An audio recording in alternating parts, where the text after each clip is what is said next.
জামাতের আমির ক্ষমা চাইছে জাতির কাছে, এটা কি মানে কোনো উদ্দেশ্য নাকি এমনিতেই মিথ্যা প্রচারণা? মানসিকভাবে জানি কালকে টোকাই মাকড়া কিছু বলা মানে আজহারের মুক্তির বিরুদ্ধে কথা বলছে, এইগুলো প্রোপাগান্ডা ছাড়া কিছু না। আমার বাড়ি সিলেটি, আমি 92 সাল থেকে জামাত করি। জামাত যদি আল্লাহ কোনোদিন ক্ষমতা আনে, আল্লাহ তা কী হবে তখন বুঝবে, এখন বলা যাবে না, এটা এখন বোঝানো যাবে না। এগুলো সত্য কথা, বাস্তব কথা।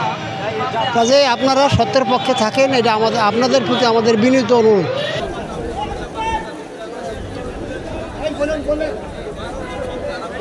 জামাতের আমির ভুল ত্রুটির জন্য ক্ষমা চাইতে পারে, কারণ আমরা মানুষ, আমরা চলার পথে আমাদের অনেক ভুল ত্রুটি হয়ে যায়। আমরা ভালো হয়ে চলতে চাই, আল্লাহর পথে আমরা চলতে চাই, কোরআন সুন্নাহ মেনে আমরা চলতে চাই। তারপরে আমাদের ভুল ত্রুটি আছে, এটা আমি হয়ে সাধারণ একজন জামাতের কর্মী হোক বা জামাতের নেতা আমির হোক, সবার ক্ষেত্রে এটা প্রযোজ্য। আমরা জানি আল্লাহ রাসূল সাল্লাল্লাহু আলাইহি ওয়াসাল্লাম দিনে 70 বারের অধিক উনি তওবা করতেন, অথচ উনি নিষ্পাপ ছিলেন, ওনার কোনো পাপ ছিল না।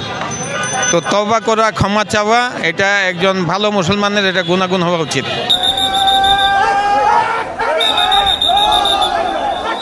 এই বিষয়ে ব্যাপার হলো জাতির কাছে আমি আপনার কাছে ক্ষমা চাইতে পারি, বাংলাদেশের মানুষ হিসাবে আমি সবার কাছে ভুল ত্রুটি আমারও থাকতে পারে।